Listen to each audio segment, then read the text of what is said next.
have shoes on. My name is Tate Templeton, and I'm going to be speaking on the topic of free college tuition. Throughout last year's presidential campaign, the topic of free college tuition was brought up frequently. Comments were often made that education is a right and not a privilege, according to Bernie Sanders. But in my opinion, higher education is a privilege and should always be. Because if higher education was a right and it was in fact free as suggested, our taxes would increase and our lower class workforce would decrease. For college tuition to be free for students, the cost would have to come from another source, such as the citizen taxpayers. The federal government would fund about 67% or $47 billion per year, and the states would be responsible for the other $23 billion annually, according to CNN.com. The federal government currently spends about $76 billion yearly,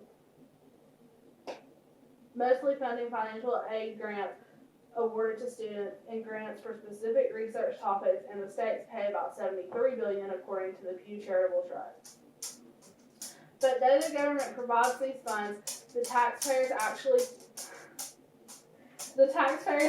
pay in that money to make the funds available. So if tuition was free, taxes would have to rise higher than they are now to afford the additional billions of dollars needed. The only real way that college would be free to students is if the school is built for free, teachers teach for free, and supplies are donated, including utilities and water.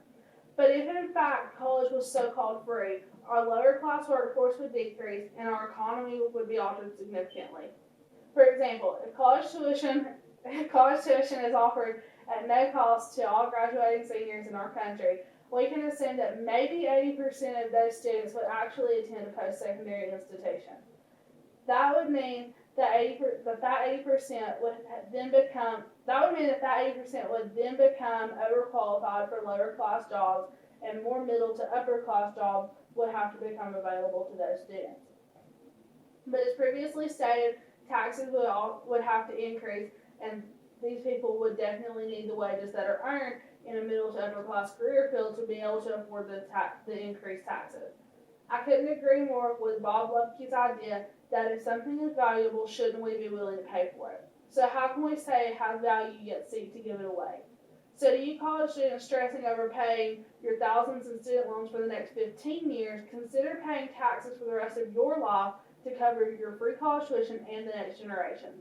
The most important point I want to make today, though, is that while college tuition isn't always very affordable for some students, free college tuition is not the answer.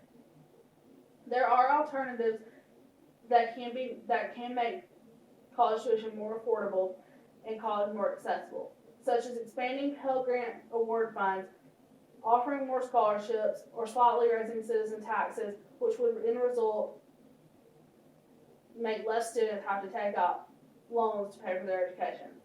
Bottom line, a functioning America needs a lower, middle, and upper class workforce and does not need an increase in taxes.